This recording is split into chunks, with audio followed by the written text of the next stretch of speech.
नमस्कार. वंदनीय दादांना आपण सगळ्यांनी प्रत्यक्ष रूपात बघितलं नसलं तरी दादांचं अस्तित्व आपल्याला आपल्या आयुष्यात जाणवत असतं. प्रत्यक्षपणे आपल्याला हळूवार जो आनंद देत असतो, तो वारा आपल्याला दिसत नसला तरी त्या वाऱ्याची झुळूक आपल्याला जाणवते. तसंच दादांचं अस्तित्व आपल्या सगळ्यांच्या आयुष्यात आहे. आपण सर्वांनी आपल्या अनुभवातले दादा जाणले आहेत किंवा आपण पुस्तकांमधून जे वाचले आहेत तेवढेच दादा आपल्या सर्वांना माहिती आहेत. पण कार्याच्या सुरुवातीपासून दादांसोबत जे सेवक होते त्यांनी जेवढं जवळून दादांना बघितलं आहे, त्यांना जो दादांचा सहवास लाभला आहे तो सगळ्यांनाच लाभला असं नाही आणि सगळ्यांना अनुभव पण सारखेच आले असंही नाही. दादांचे विविध पैलू आपल्याला या सर्वांशी आपण जेव्हा प्रत्यक्षात भेटू तेव्हा कळतात. पण सगळ्यांनाच जे ज्येष्ठ सेवक केंद्रप्रमुख आहेत त्यांना भेटणं शक्य नाही. तेव्हा ज्या गोष्टी आपण पुस्तकात नाही वाचल्या, पण ज्या गोष्टी या सगळ्यांच्या हृदयात कायमच्या कोरल्या गेलेल्या आहेत, असे अमृतानुभव आपल्याला माहीत नसलेले दादा, दादांच्या आठवणी या सर्व भक्त भाविकांपर्यंत पोहोचाव्यात या दृष्टीनं गुरुसंवाद ही मालिका आम्ही आपणासमोर प्रस्तुत करीत आहोत. या मालिकेमधून आपण न ऐकलेले, आपल्याला माहीत नसणारे वंदनीय दादांसोबतचे या सर्वांचे सुखद क्षण अशा सर्व ज्येष्ठ गुरुबंधू भगिनी आणि केंद्रप्रमुखांकडून घेतलेल्या या मुलाखती आपण सर्वांना मार्गदर्शक आणि येणाऱ्या तरुण पिढीला प्रेरणा देऊन प्रोत्साहित करून कार्य पुढे नेण्याला निश्चितच मार्गदर्शक ठरतील. या सर्व मुलाखती या चॅनलवर आपणास बघायला मिळणार आहेत. तेव्हा या अमृतानुभवांचा आपण सर्वांनी लाभ घ्यावा ही आपण सर्वांना विनंती. शुभम भवतु. गोवा संमेलनातील मुलाखतीचा भाग 1 आपण ऐकलात. आता ऐकूया मुलाखतीचा भाग 2. गेलो होतो दादांकडे गेलो कसा तर माझे वडील आणि आम्ही सगळेजण साईबाबांचे भक्त पहिल्यापासून. मग आबा दुकानात आले. म्हणे तुम्ही पण बाबांचे भक्त आहात का, मग तुम्ही आमच्या इथे का नाही येत, तर या तुम्ही आमच्याकडे वगैरे असं आबांनी बरेच वेळा सांगून मांडा गेले त्यांच्याकडे की आमचे गुरु येणार आहेत, त्यांना भेटा वगैरे. अशा प्रकारे आम्ही आबांमुळे दादांकडे आलो. ते आल्यानंतर मग आम्हाला एक दिवशी दादांनी बोलवलं तिकडे की गुरुपौर्णिमेला तू यावेळेस नव्हतीस. म्हटलं नाही, माझी जर अडचण होती तर ये. आणि त्याच्या आधी मला बरं नसायचं म्हणून मग दादा मला प्रत्येक वेळेस बोलवायचे द्वारका महिन्यात. त्यांनी दीपाने फोन केला की आम्ही सगळं सोडून लगेच द्वारकामेत पळायचो. तर मी वर जायचे वरती आणि भाई खालीच बसायचे. तर दादावरनं सांगायचे या वरती या. नाही नाही अहो या नाश्ता वगैरे करूया एकत्र. नको नको हां रुपालीत जाऊन वडा सांबार खाल्लेला दिसतोय. पण आता रुपालीत जाऊन तर पुढच्या वेळेस आपण रुपालीत जायचं नाही. दादांना कोणतरी सांगितलं असेल बघू. नेक्स्ट टाईम जेव्हा गेलो त्यावेळेस म्हणतात की काय येत नाही का वरती. हां त्या वैशालीत जाऊन म्हैसूर रवा मसाला डोसा वगैरे खाल्लेला दिसतोय काय. तेवढे यावेळेस पण मी खाल्लेलं दादांनी ओळखलं कसं काय. तर गुरुपौर्णिमेला आम्ही तेव्हा गेलो नव्हतो. तर भाईंचा वाढदिवस पण आला त्यावेळेस आम्ही गेलो. मध्ये अडचणी आल्या, मी आजारी होते वगैरे. त्यामुळे गुरुपौर्णिमा केली नाहीस आणि खाली कसा बसतोयस, ये वरती. भाई म्हणे नाही मी येणारच नाही वरती, माझी बायको आहे त्यांना बस झालं म्हणे तेवढं. तर म्हणे नाही नाही असं कसं म्हणा, तू गुरुपूजन केलेलं नाही आहेस. मग म्हटलं दादा आज त्यांचा वाढदिवस पण आहे, त्यांना सांगा यायला वरती. तर दादा म्हणे या जावई या वरती या, तुमचा वाढदिवस आहे कळलं आम्हाला. वरती येऊन बसलो. तर म्हणे चला आता गुरुपूजन करायचं आहे. म्हणे दे त्याच्याकडे. म्हणून दीपकदादांकडे भाईंनी पैसे काढून दिलेत. तर म्हणे नाही 100 रुपये पुरे झाले. मग नारळ वगैरे पूजेची सगळी तयारी घेऊन आले ते, म्हणजे हार घे सगळं असं. आल्यानंतर मग म्हणे की तू काय येत नाहीस. आधी कुंकू लावून हार घालून सगळी पूजा वगैरे केली. भाईंनी पेढा दिला दादांच्या हातात. त्यांनी अगदी कणभर स्वतः खाल्ला आणि बाकीचा म्हणे आता सगळ्यांना वाटून दे म्हणून सगळ्यांना वाटला तो. आणि नंतर म्हणे काय येत नाहीस तू वरती हे सांग मला आधी. ते काय तुमच्याकडे आलं ना ते धोतर बितर दिसायला लागतं. म्हणे मला नाही आवडत धोतर दिसायला. तर म्हणे असं कसं आवडत नाही, धोतर आपला युनिफॉर्म येतो तसा. नाही नाही नाही मला नाही आवडत, ते पाय बी उघडे पडतात म्हणे, मला नाही आवडत धोतर दिसायला. अगदी भाऊ इकडे रे, याला घेऊन जा वरती. धोतर आहे ना वाळलेलं कोणाचं, याला धोतर धोतर नेसायला लावलं भाईंना वरती. बस म्हणे आता नमस्कार कर, आता तुला आशीर्वाद देतो. मग भाईने नमस्कार केला. मग म्हणे की तू धोतर नेसायचं नाही ना, एक दिवस तुला नाही म्हणे सगळ्यांच्या समोर पुढे बसवलं आता म्हणे. आणि जेव्हा मग नाशिकला कार्य सुरू झालं त्यावेळेस दीपकांनी आठवण करून दिली. म्हणजे भाई त्यावेळेस जर का तुला सांगितलं असतं की तुझ्या हातून एवढी मोठी की ते सेवा होणार आहे किंवा तुझ्या हातून हे कार्य नाशिकमध्ये पुढे होणार आहे, तर म्हणे आपल्याला खरं वाटलं असतं का म्हणे तेव्हा. असं तो दादांची तेवढी एक प्रसन्न म्हणजे उत्सवाचं तेवढंच एक आहे आमच्याकडे आठवड्याचं. बाकी तर मग आम्ही गरवारे कॉलेजला जायचो सगळ्यांबरोबर उत्सवाचं. आणि काहींची गंमत सांगते ना. आम्हाला एक दिवशी दादांनी बोलवलं, सकाळी बोलवलं होतं. आम्ही निघायचो लगेच मग. आणि दादा म्हणलं की नाही आज त्यांना थांबवलं. संध्याकाळी मुलाखत होती दादांची आणि सगळे बसलेले आम्ही असे हॉलमध्ये. थोड्या वेळाने दादांनी सांगितलं अरे घेऊन ये. आता ते सगळ्या कोणा वगैरे सगळ्या दीपकदादांना माहिती असायच्या. ते त्यांचं 5 पॅकेट आणि ते लायटर घेऊन आले. दादांनी ओढली एक झुळका, थोड्या वेळ दुसरा, तिसरा, ठेवून दिली बाजूला. आणि मुलाखतीत असा काही विषय चालू असताना तेव्हा चित्तरंजन उठ. चित्तरंजन कोण आला इथे? ते आपले एक कोल्हटकर काका होते तिथे. आम्हाला वाटलं त्यांना चित्तरंजन म्हटले. ते तू तू तू उठ म्हणून भाईंना उठवलं. कळलं का तुला चित्तरंजन का म्हटलं म्हणून? आघाडीचे डबे कुठे बनतात? भाई फका सिगरेट ओढायचे, 100 सिगरेट रोज पाहिजे म्हणून त्याला चित्तरंजन म्हटलं म्हणे मी. आणि म्हणे काय 100 सिगरेट पितो ना, दाखवतो का माझ्यासारखी पिऊन? कुठून दूर दिसला? नाकातून दिसला, कानातून दिसला, तोंडातून दिसला, कुठून दूर दिसला तुला म्हणे? वासाला का मी सिगरेट प्यायल्याचा? अशी सिगरेट स्टाईलमध्ये प्यायची असते. काय म्हणे नाही दादा मी आता सिगरेट नाही पिळाली म्हणे. आणि त्या दिवशी सगळं संपलं सेमिनार ते मुलाखत वगैरे संपल्यानंतर मग दादांनी बोलवलं. अरे म्हणे हे असले प्रयोग करू नकोस. हे असं असतं. वरती हा परलोक होता, तो तुम्ही सगळे जड व्हायला लागला होता, सगळे वाकायला लागले खाली, म्हणून मला त्या सिगरेटचे झुरके घ्यायला लागले. मग त्या दीपकदादांनी नंतर समजून सांगितलं की ते कसं ओढायचे पोटात. ते देव होते, ते करतील. तू असले प्रयोग करायला जाऊ नकोस म्हणे, तू गुदबळशील. त्या दिवसापासून भाईंनी सिगरेट सोडून दिले.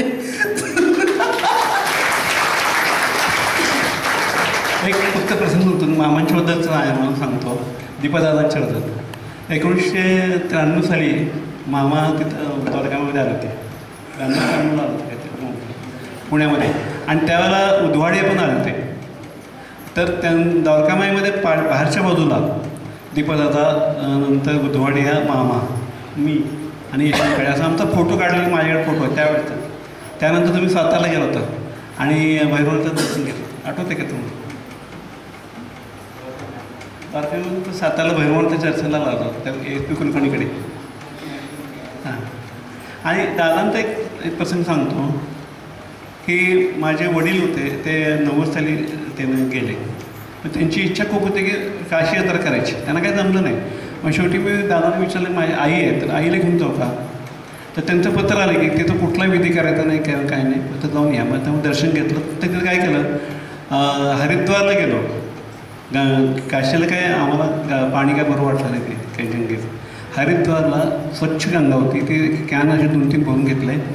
आलो आम्ही सकाळी 9-9:30ला पुण्यात उतरलो. बहिणीकडे गेलो, आंघोळ केली दोघांनी आणि बरोबर 11-11:30ला द्वारकामाईत गेलो. दादांना त्यावेळेला म्हणजे ते सगळी शक्ती धारण केली होती ना ते. त्यानंतर पॅलेस झालं, त्या व्हीलचेअर होते दादा. आणि तिथं वहिनी दादा दोघंच फक्त ओके कोण. आम्ही म्हटलं आम्ही ती गंगा आणली ते दादांच्या पायात घालायची. मी म्हटलं मी जेव्हा काशी विश्वाचं दर्शन घेतलं तिथं मला दादा दिसले. मला आता दादांचं पूजन करायचं आहे. मग दादा वहिनीने मग काय केलं, असं चांदीचं मोठं परात असते ते आणली. आम्ही व्यवस्थित दादांचं पूजन केलं. आणि हरिद्वारला एक लाल रंगाची शाल चांगली होती, हिला आवडली. मग दादांसाठी घेतली, ती दादांच्या अंगावर घातली. दादांनी व्यवस्थित सरळ करून घेतलं. आणि ते पायाचं जे पाणी आहे ते आम्ही कॅनमध्ये भरून घेतलं आणि गंगामध्ये सगळ्यांना वाटलं. तो प्रसाद. आणि त्यामुळं बऱ्याच लोकांचे फायदे झाले. बऱ्याच लोकांची काही कामं व्हायची होती तर झाली. अतिशय त्या म्हणजे दादांच्या पायावर घातली. ती पाय धुतल्यानंतर जे पाणी होतं ते गंगामध्ये दिलं सगळं. धन्यवाद काका. धन्यवाद अक्का. आता मी चंदू मामांना रिक्वेस्ट करते की त्यांनी त्यांच्या कोणताही आवडीचा एखादा अनुभव सांगावा.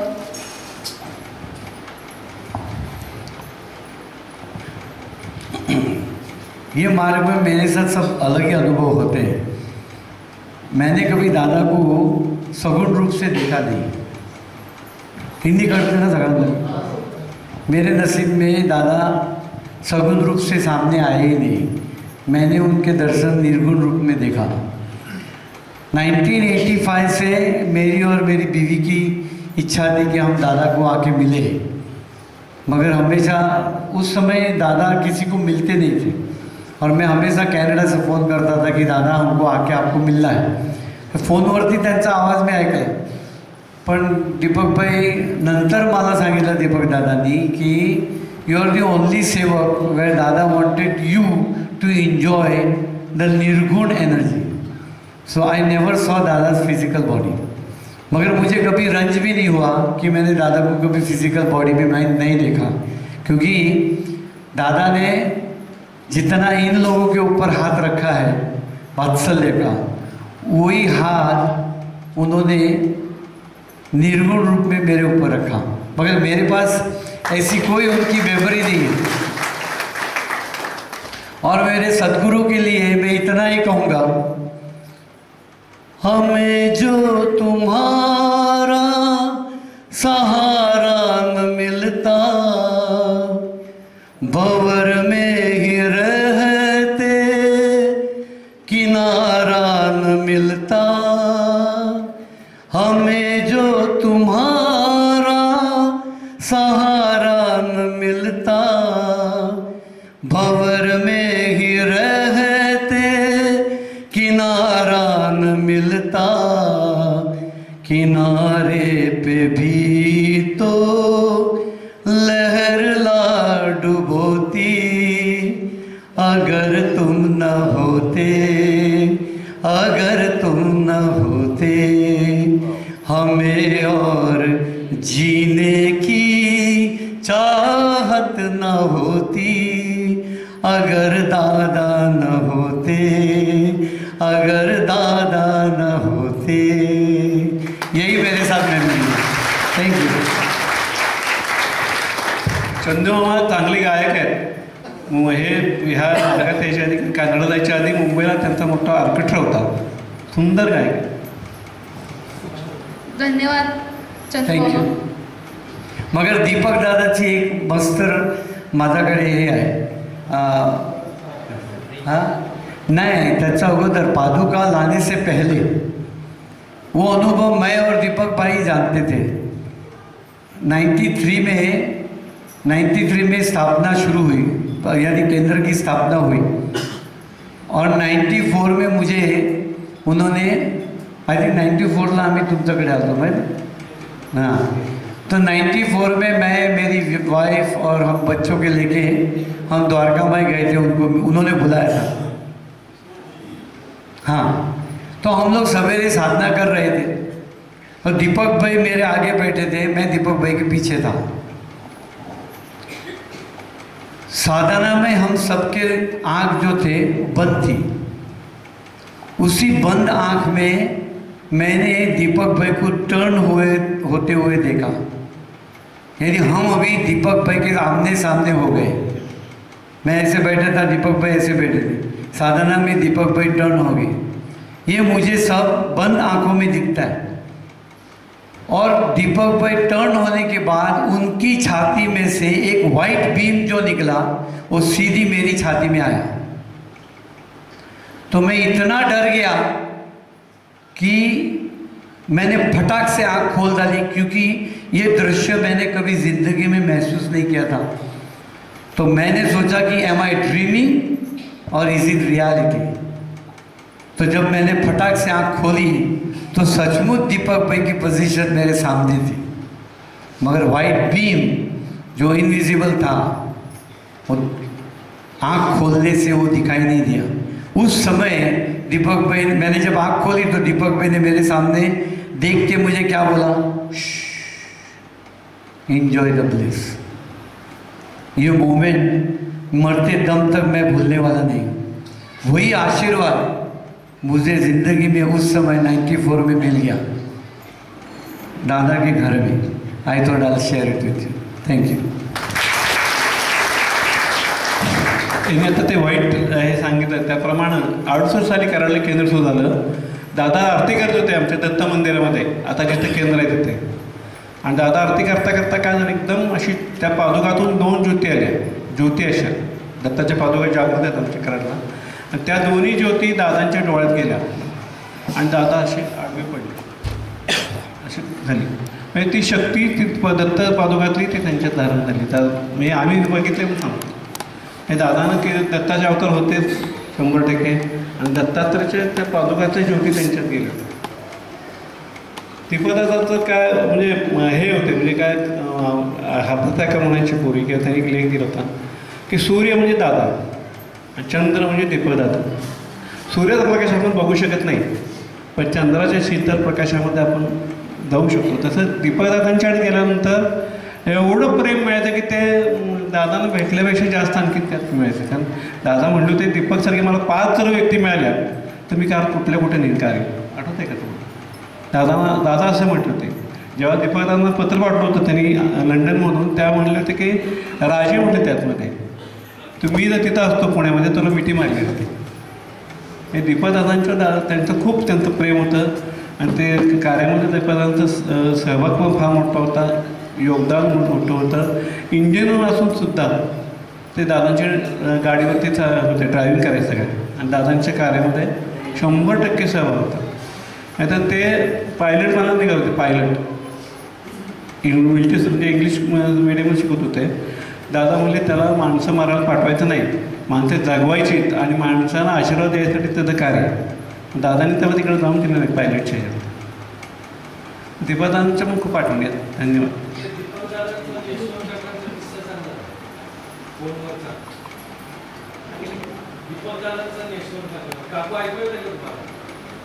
हां, आम्ही काय दीपकदादांचा एक फोन झाला, काय होतं आम्ही कोयनावाजात राहायचो आणि तेव्हाला काय मोबाईल नव्हते, टेलिफोन असायचं. तर आमची शेजारी एक ग्रस्त व्यापारी होते, त्यांच्या रात्री 11 वाजता फोन यायचे की आमच्या घरी एवढं निरोप द्या, तर द्या. मग आम्ही उठायचं, त्यांच्या घरी जायचो. तर एकदा असं झालं की मी सकाळी जेव्हा आंघोळ केल्यानंतर मला लक्षात आलं की दीपकदादा इथं आले देवघरात बसल्यानंतर. तर मी फोन केला पंकज हॉटेलला की दीपक मंत्री आहेत, तर ते म्हणले आलेत, जी आहेत लीला तिथे अशी तिकडे आलेले आहेत. मी त्या हॉटेलला फोन केला, जी म्हटल्या त्या गाडीचा काहीच प्रॉब्लेम झाला आहे, तिथे भैरवण टाकी तिथं ते गेला. मी स्कूटर घेतली, तिथे गेलो. म्हणलं मला तिथं बसल्यानंतर मला जाणीव झाली की तुम्ही आत येत आहे. म्हणजे मी पण त्याला सारखं हाक मारत होतो, म्हणजे मनापासून तो आलाच म्हणले. आणि त्यावेळी त्याच्या आदल्या दिवशी ते फोन करतोय आमच्या घरी आणि ही फोन उचलायचे आणि ही काय म्हणले, कोण म्हातारसारखा फोन करतोय, कोण म्हातारा सारखे ठेवायचे. पुन्हा त्यांनी फोन केला, उचलायचा, हॅलो हॅलो म्हणतो, कोण माझा आता म्हातारा असं म्हणून ठेवायचे. तर यशवंत काय म्हणलं, हा याच्याशी म्हटली. ते म्हणले तू म्हणतोस ते बरोबर आहे, म्हातारा म्हणजे साईबाबा, साईबाबांचा अंश त्याच्यात होता दीपकमध्ये. यशवंत काळे म्हणते. धन्यवाद काका. शेजारी जे व्यापारी राहिले होते त्यांच्याकडे फोन नाही आणि त्या व्यापाऱ्यांच्या दुसऱ्या व्यापाऱ्यांना त्यांना फोन रात्रीच यायची 11 नंतर. आणि काही वेळेला आवाज ऐकू येत नाही ना, आणि पूर्वी तर एवढं हे नव्हतं साधन की व्यवस्थित ऐकू येईल वगैरे असेल. त्यामुळे ती 4-5 वेळा मी उठल्या रे, फोन घेतला, मला काहीच ऐकून नव्हतं. अरे बाबा कोण बोलते, कोण म्हणणार आहे, कोण म्हातारा सहज जातातच. दुसऱ्या दिवशी दीपदा म्हणतात काय म्हाताऱ्यानं फोन करून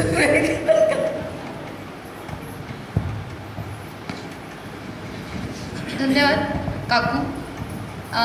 दीपकदादांबद्दल मेनली आपल्याला इकडे विचारायचे होते प्रश्न, कारण की दादांबद्दल तर आपण सगळ्यांनी ऐकलं आहे, पण दीपकदादांचा पण खूप सहवास यांना सगळ्यांना लाभला आहे. आणि ज्यांनी दीपकदादांचं पुस्तक वाचलं असेल त्याच्यात प्रत्येक ठिकाणी म्हटलं की दीपकदादा म्हणजे प्रतिदादा होते. आणि बरेच लोक दादांना भेटायला यायचे, पण दीपकदादा आधी त्यांना भेटायचे, दादा आत असायचे. आणि दीपकदादांनाच भेटून ते इतके संतुष्ट व्हायचे की घरी जायला लागायचे. तर दीपकदादा म्हणायचे, अरे तू तर दादांना भेटायसाठी आला होता.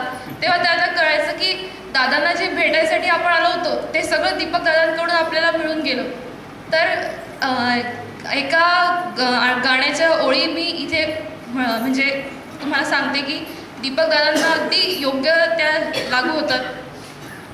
सूरज ना बन पाए तो बनके दीपक जलता चल, फूल मिले या अंगारे सच की राहों पे चलता चल. तर आता शेवटचा प्रश्नासाठी आपण सपकाळ काकांकडे वळू. त्यांचं म्हणणं आहे की दादांसोबतची पहिली आणि शेवटची भेट हे त्यांना सांगायचं आहे.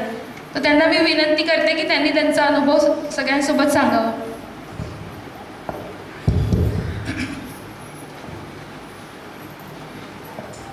दादांची पहिली भेट आणि शेवटची भेट, पण मध्ये मध्ये अशा भेट भरपूर झाल्या. मुंबईमध्ये असल्याने दादा खूप मुंबईत यायचे. पहिली भेट आता मी सांगतो, वेळ जास्त घेत नाही, तो झालेली. पहिली भेट बांद्र्याला माझी 75 सालात झाली. पहिली भेट पावसाचे दिवस होते, जून. मी 2-3दा केंद्रात एका माझ्या बँक ऑफ बरोडामध्ये नोकरी करतो. तिकडे त्या एका माणसाने मला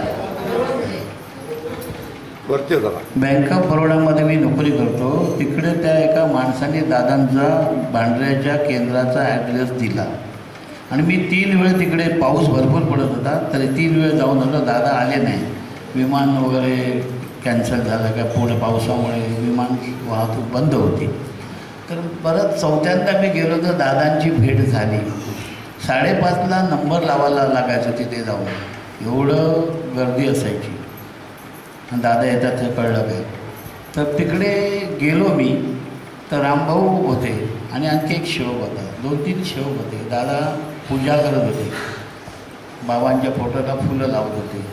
तर मी आपले बघत होतो, असं नवीन माणूस आम्ही, एकदम फणसासारखा, कोकणातले काट्याचं फणस कसं असतो तसे एकदा 11-12 माणसं होतो आम्ही.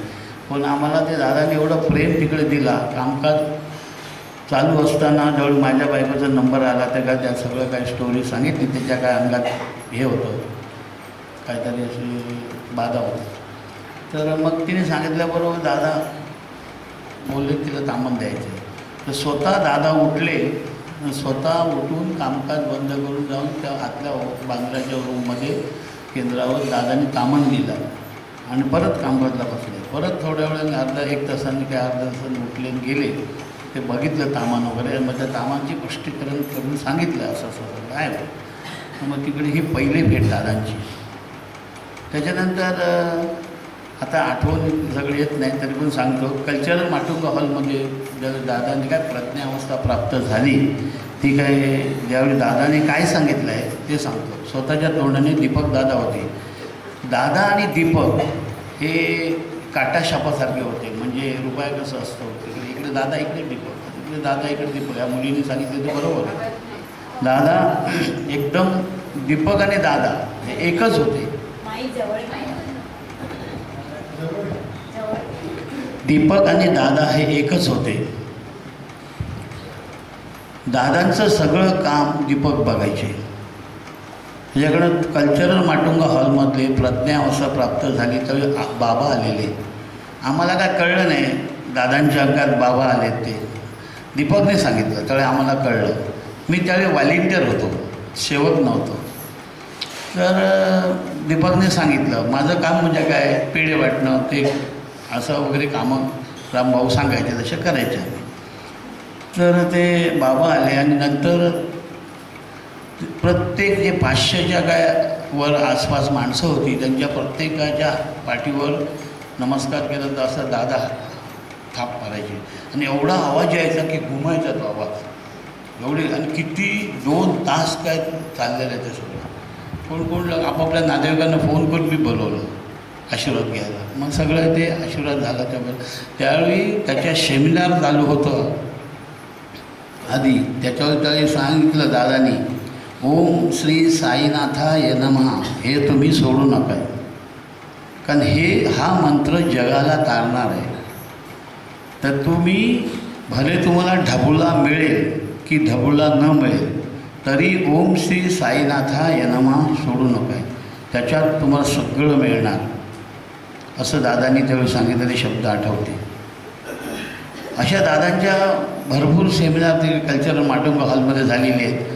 आणि भरपूर वेळा आम्हाला दादांचा सेमिनारमधून दीपक दादा, विजय दादा आणि ते देशपांडे होते, ते हे सगळ्यांची भेट व्हायची तिकडे आणि खूप मजा यायची साधनेला वगैरे.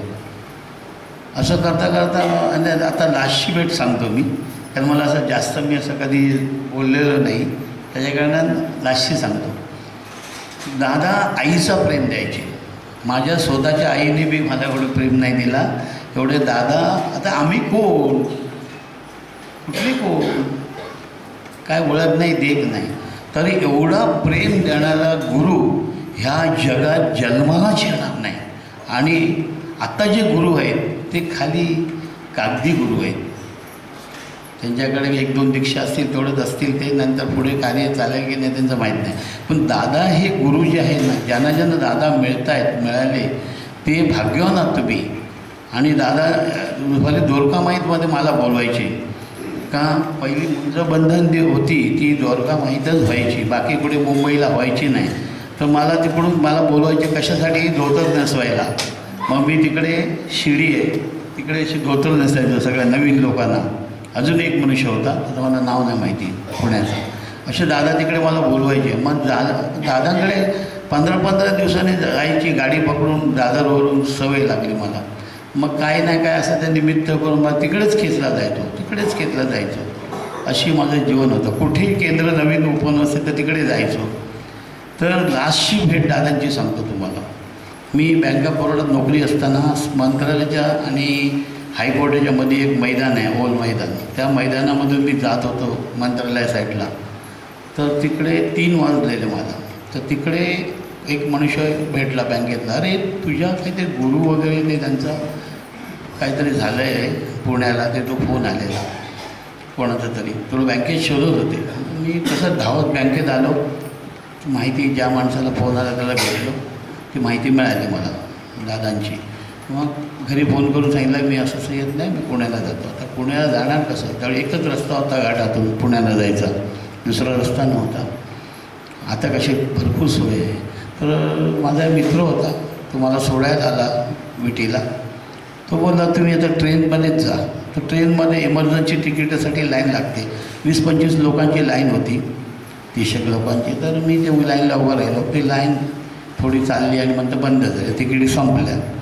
आता मी विचार पडला की दादा कसं, मी दादा मला भेटणार कसे. एकदम बेफाम झालेलो मी आतल्यात, आणि मला दादा भेटलीच पाहिजे. काही लोक गेले ट्रेनने, आपल्या गाडीने, कारने, कसे बसने, कसे गेले, ते घाटाला अडकले, ते जाऊच नाही शकले ट्रॅफिकमुळे. तर मी काय तिथे उभं राहिलो. आता काय करणार, तिकीट नाही मिळत, काय करणार. तर माझा मित्र बोलतो, तेवढं दोघं बोलत होतो आम्ही. तेवढंच एक सरदाजी उंच असा एक मनुष्य आला, धिप्पाड. हे घे तिकीट बाळा, तिकडे जा तू ट्रेनने, पण मिलिटरीच्या डब्यामध्ये बस. तर तिकडे टीसी आला तर 2 रुपये द्यायचे, आता तो तिकडे गप्पा बसायचा.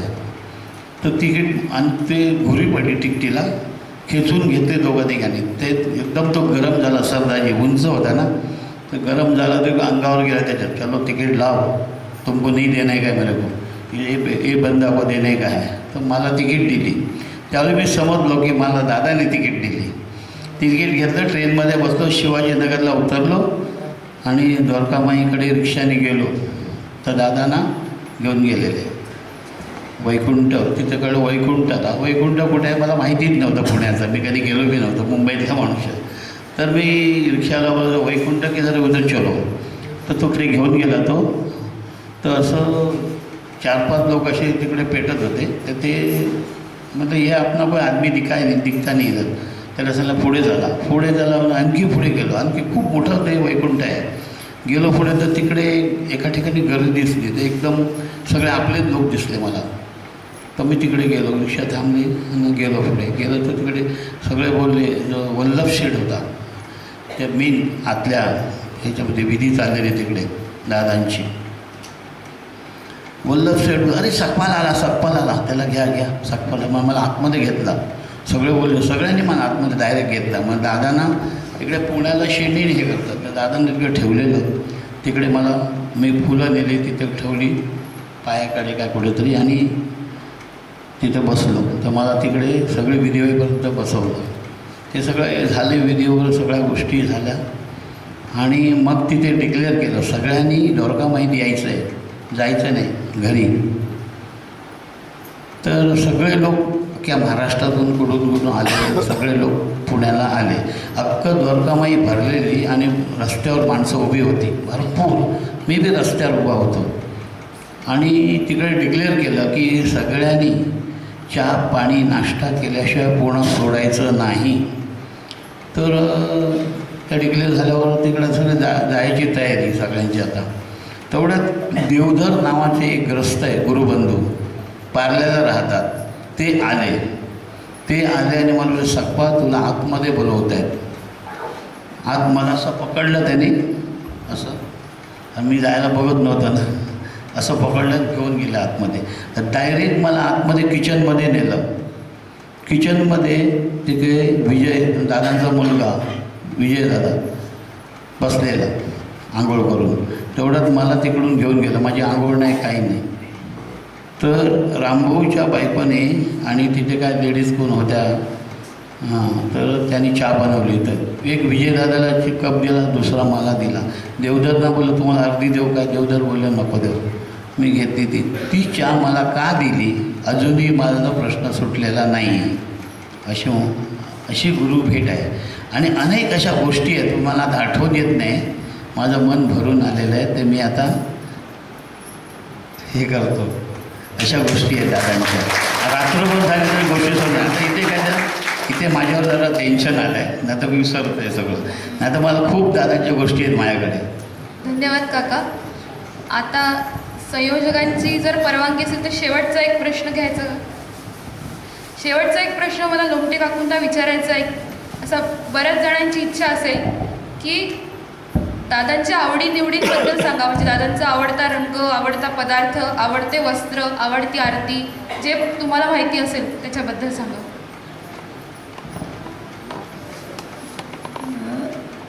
दादा खूपच म्हणजे अगदी गुलाबाचं फुल असावं ना तसा दादांचा रंग होता. दादांचे पाय इतके सुरेख होते की आपल्याला आपलं डोकं दादाच्या पायावर ठेवायचं म्हटलं ना की असं वाटायचं की आपलं डोकं दादाच्या पायाला लागेल का. इतके सुकुमार असे पाय होते दादांचे की वर्णन करता येणार नाही. इतके सुंदर दादांचे पाय होते. त्यानंतर दादांना थालीपीठ खूप आवडायचं. त्याच्यानंतर दादा म्हणजे इतके प्रेमळ होते आणि की वर्णन करता येणं शक्य नाही. इतके प्रेमळ आणि खूप प्रेम दिलं दादांनी आम्हाला. नंतर चहा एकदम पातळ असा दादांना लागायचा आणि कप पण असा मोठा की असं छोटंसं हे आणि असं नाही, असं वर गोल मोठा आणि व्यवस्थित धरता येईल असं कप वगैरे दादांना लागायचा. बहुतेक दादांचे पॅन्ट आणि शर्ट असायचे. आवडती आरती दादांची गाणे ऐकायला दादा खूप आवडायची.